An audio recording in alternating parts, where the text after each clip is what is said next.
Then there's California, a podcast featuring members of the California State Senate Democratic Caucus in conversation about their lives, their legislative priorities, policies, and other related issues that help make California exceptional. From the state capitol in Sacramento, I'm Brian Green.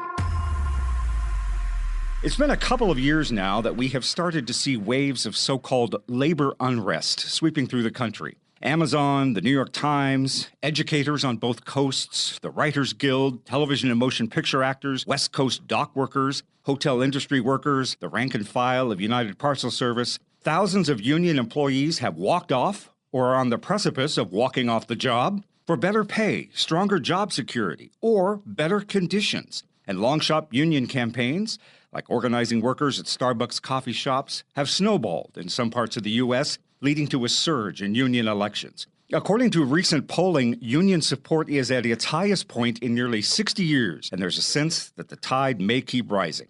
Is the summer of 2023 turning out to be the summer of labor?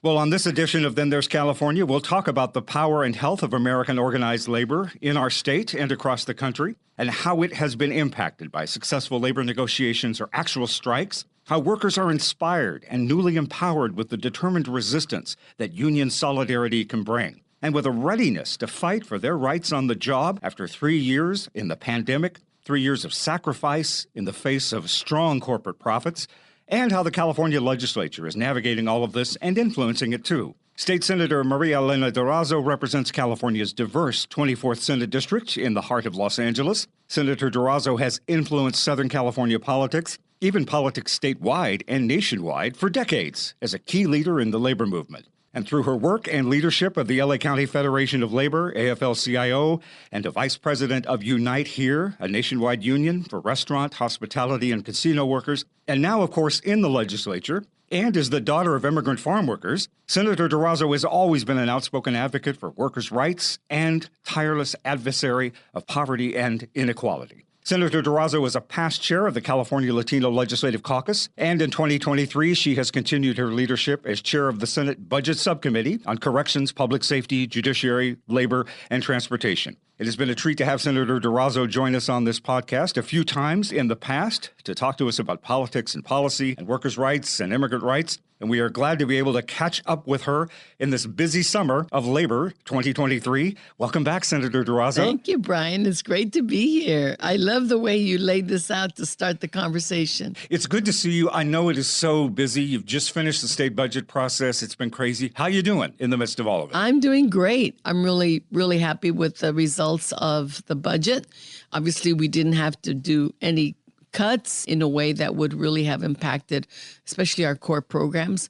So I'm really glad about that. Plus, we took many steps forward. So I'm glad the governor and our Senate leadership and the Assembly leadership worked really, really hard with, of course, all of their staff. Well, your budget subcommittee, you have quite a plate full of transportation, labor, so well done with all of this. Thank you. Well, just a quickie on that.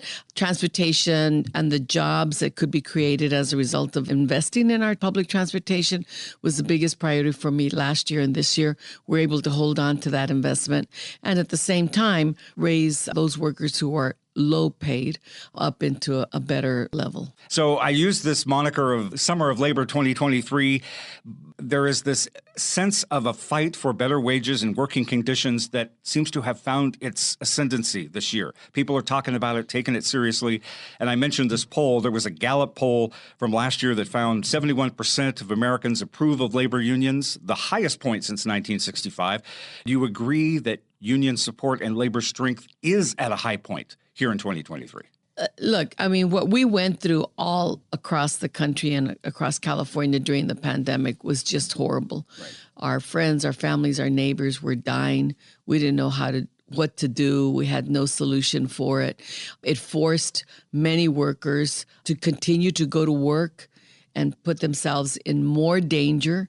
It allowed others to stay home and be protected and not to have to worry about the same dangers. And many of those who had to go to work because they couldn't do it remote were called essential workers. And we lifted them, we praised them, and we prayed for them. And we said, you are so important to us. We never had one single day of a shortage of food in this state or in this country, not one day. That meant that those men and women who were working in the fields did go to work every single day for us and kept the food on the table for us. Then you fast forward, we were able to get through it and we found the solution.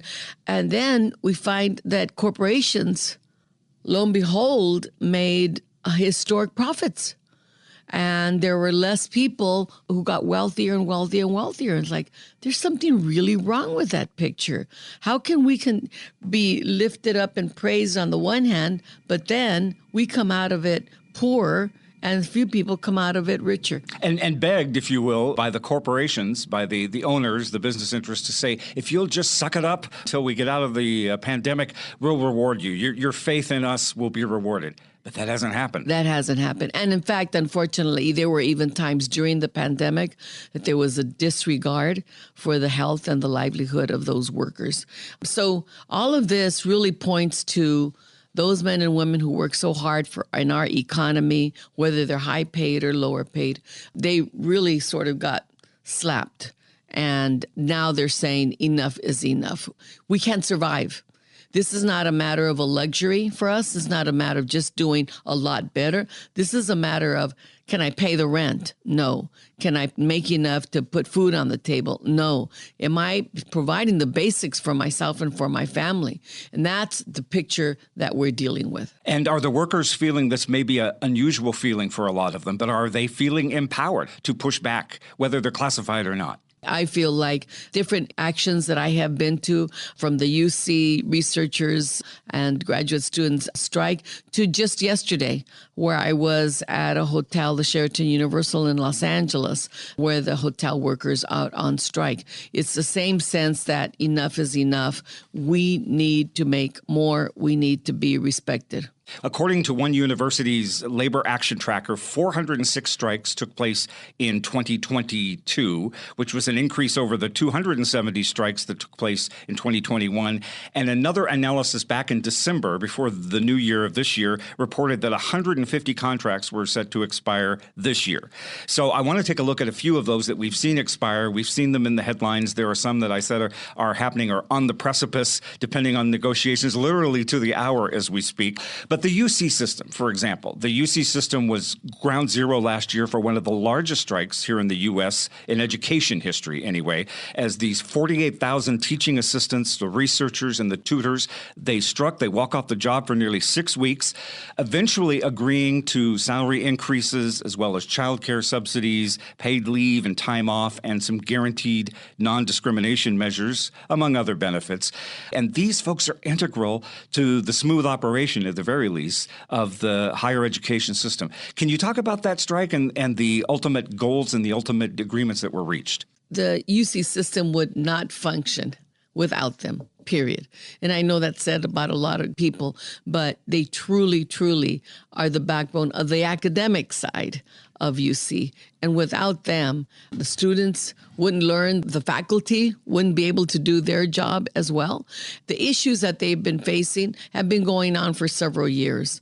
So it wasn't something that just happened overnight. It's been going on for several years, and they have been organizing and expanding their base of support for several years. So it all happened at the same time, whereas their demands, and again, one of the key issues for them is they couldn't afford housing. They couldn't afford to pay for housing.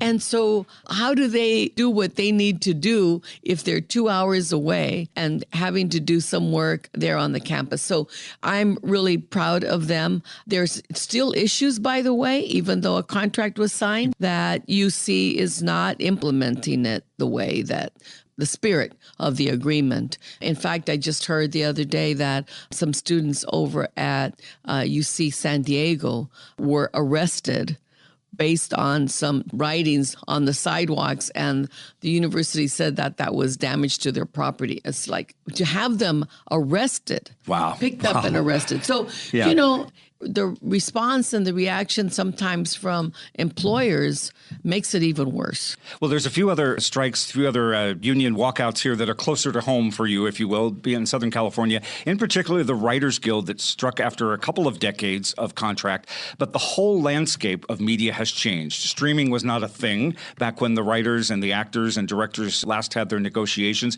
But the writers have been on strike now going on as we speak 2 months. It's shut down the industry, and not just the entertainment industry, but the ancillary industries that support it. Well, obviously, you know, it's critical to the economy, not just to Los Angeles, but to the whole state. And on the one hand, we support that economy. We have for several years now. We have a film and TV tax credit because we want to keep those jobs here. We want to be competitive to states across the country. So on the one hand, taxpayers, we, government, have been very supportive of them. The unions have been very supportive of them. On the other hand, as that industry moves forward with this new technology and the streaming, what about them? Right. What about them? They also need to progress forward. And when these new systems of entertainment are created, where are the workers? Where are the men and women who create the content? Where are the men and women who make it possible to come up with these shows? And there's highly successful shows. Where are they in the conversation? And what happens is they get left behind. And then the industry says, well, this is the way it's going to be. And they dig in their heels. The unions have to speak up for the people who create this content. So I hope the industry realizes that they have to maybe do something dramatic that's different from what they had envisioned, that includes the working men and women. I also want to say, this is the first time I've seen such deep solidarity. And you have the Teamsters on those picket lines. You have the IATSC behind the cameras. All of them are in absolute solidarity with each other. And so I'm so proud because in past negotiations and in past strikes, they didn't have that solidarity. You're right. You see the actors and the others that are out there joining the picket lines in support of the writers. So, yeah, there is a solidarity that hopefully is resonating up in the C-suites of some of these corporate entities. So there's also the LA school teachers that had a strike earlier this year that walked off the job. West Coast dock workers, I believe, were on the precipice.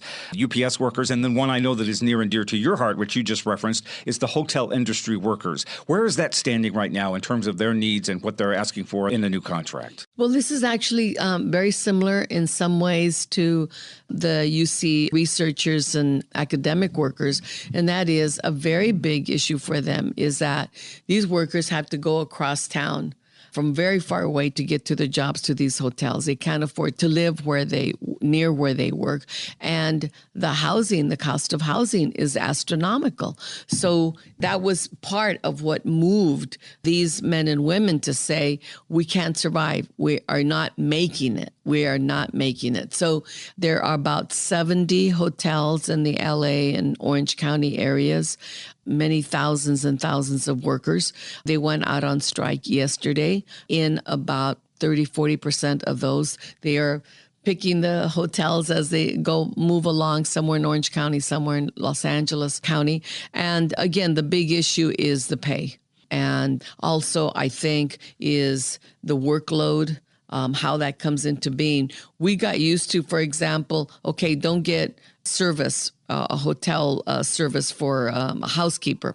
But every time we don't get service for the housekeeper, they have to stay home and they don't get paid.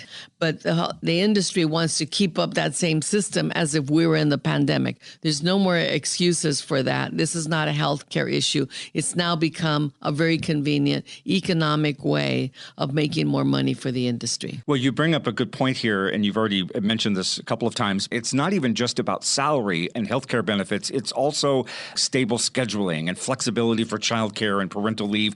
These issues that are not directly related to salary or benefits, but are definitely related to worker stability, worker satisfaction, and job quality and job satisfaction. Sure. And you know, on the other hand, we as government are starting to do better about things like childcare. about being able to have a childcare that's affordable, but we can't carry the full load.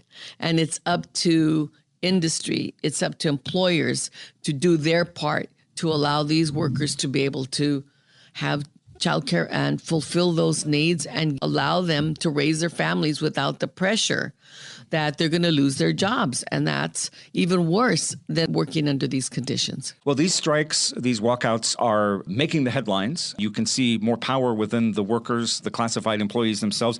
Do they make unions stronger? Do they incentivize other workers to create their own unions? They look and see, you know what, we need this kind of power behind us to get what we want as well in our job. Well, you know, for many years, the number of strikes was very low, very low. This is not a matter of unions want more power, so therefore they're going to go out on strike. They're not given the choice. And workers see that as a very last resort. They do not want to stay off the job. But if things are so bad, then they do get inspired by others walking off the job. UPS is also on the brink of some major job actions, depending on how they settle or don't settle. But you could see the diversity of industries. You could see everything from UC academic workers to Writers Guild being on the higher end of salaries and wages, and dock workers, higher end, but blue collar workers to hotel workers and housekeepers. So all of this, I think, if you look at the economy, where do working people stand? How is it that they can survive? That's all they're saying is, hey, first I got to survive, then I got to do better. And you know, back in the day when there were unionized auto workers and steel workers and rubber workers, manufacturing, unionized, then that's how you can buy a little home. That's how you could raise your family. You didn't have to worry about starving and standing in a food line. Now we're saying to workers, go stand in a food line. We have about a third of the poor are working poor. They work for a living. We're not talking about people who are denied a job. So they work for a living and they're unable to pay. That is wrong. More and more, these workers at Starbucks coffee shops across the country are organizing and resulting in a surge of union representation and union elections, sometimes with threats of losing their jobs, having their hours cut. Give us a primer here, the dynamics of starting to organize and the challenges of getting an employer to accept the empowerment, the classification of a new set of employees. The first thing, which is horrible for us, a nation like the United States of America, to think that there is not the democracy in the workplace that we assume there is. If you ask a worker, would they want a union? Yes, the favorability is very high. But then you say, now, will you do it? Why not? Because I'm going to get fired. Imagine that that's the first thing that comes to people's minds. I'm going to get fired. How can that be democracy? How can that be what this great nation is known for, is that you're going to get fired if you decide? Everybody else organizes. The realtors organize, the pilots. We have all these groupings who say collectively we have a voice. The technology industry is organized. They have a voice.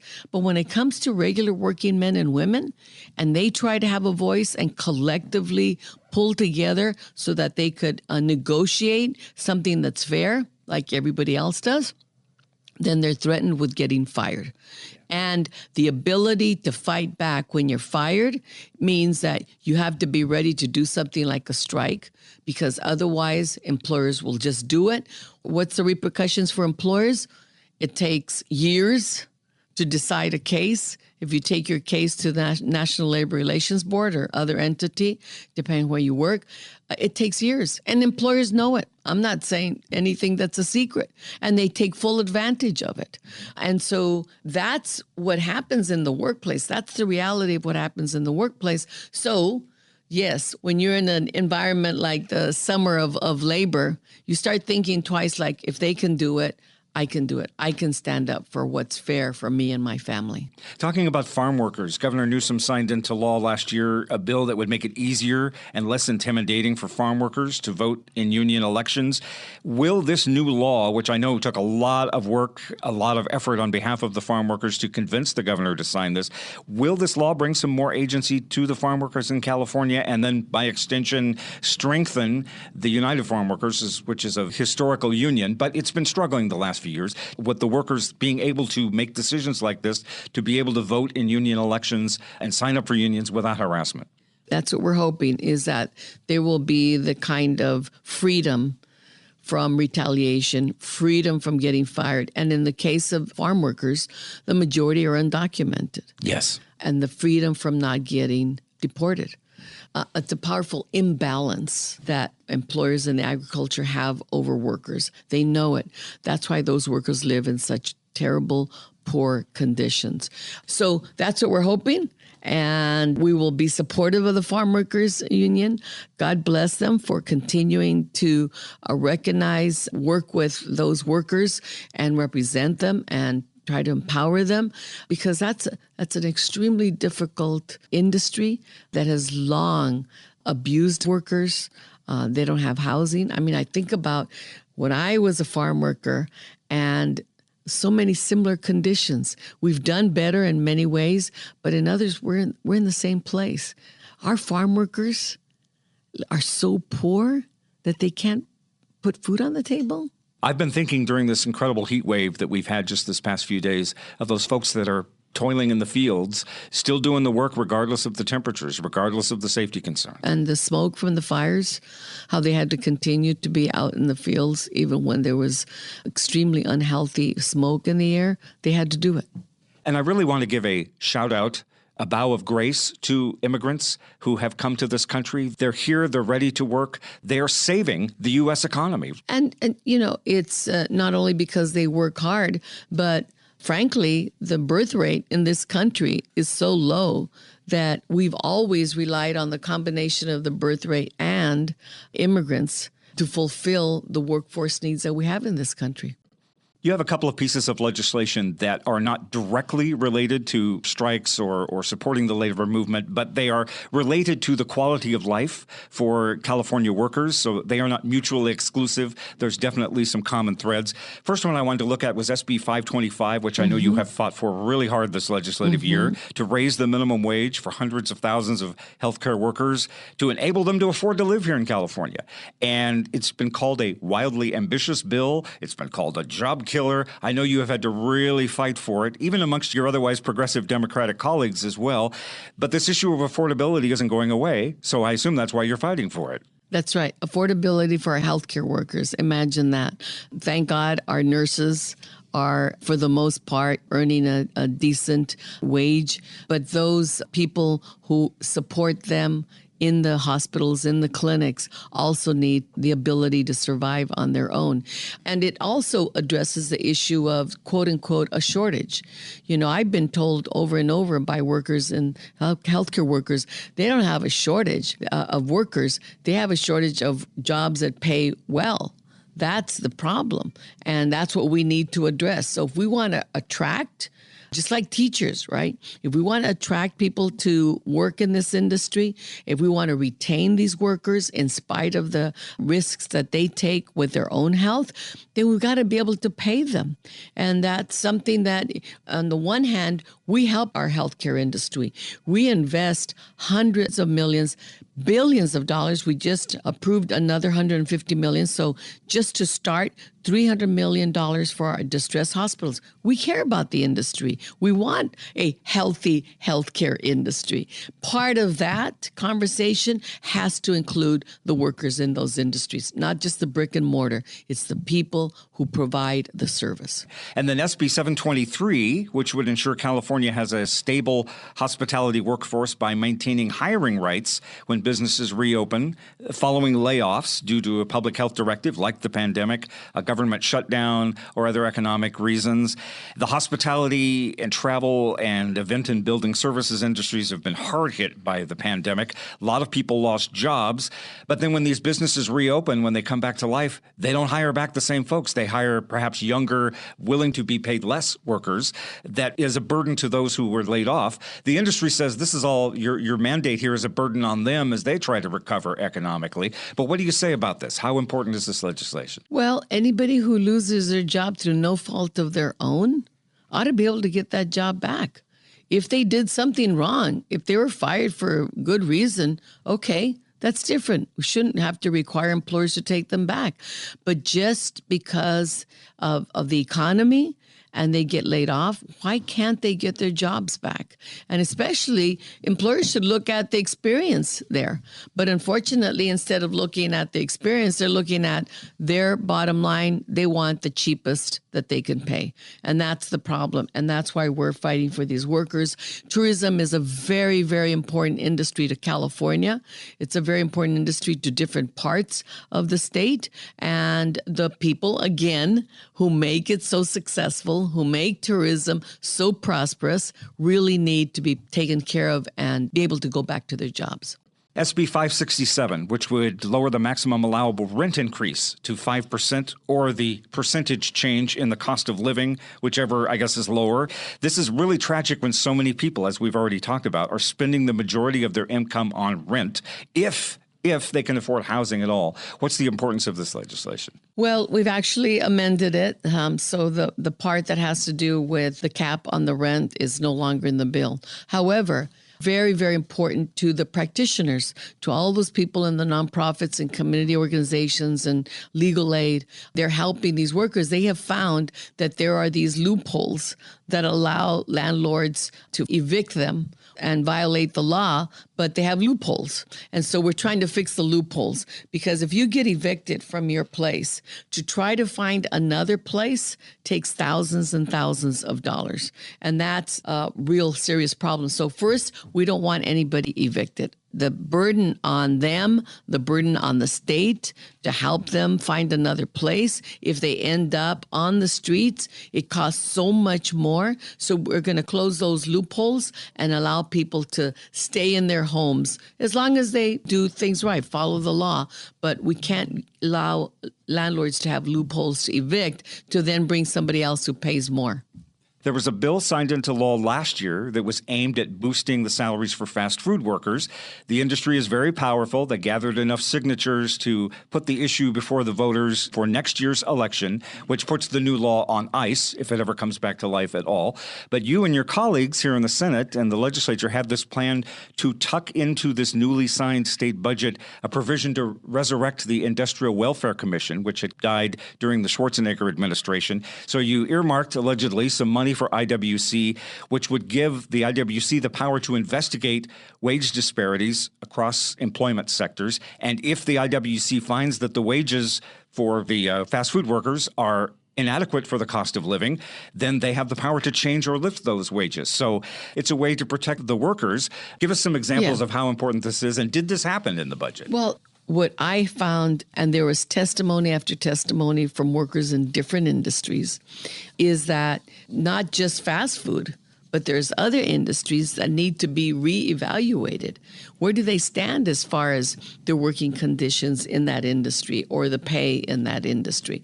And so I found industry after industry, from farm workers to garment workers to domestic workers to fast food workers, construction workers. We found all these industries, well, there's something really wrong here. It's going across the board. It's not just one industry.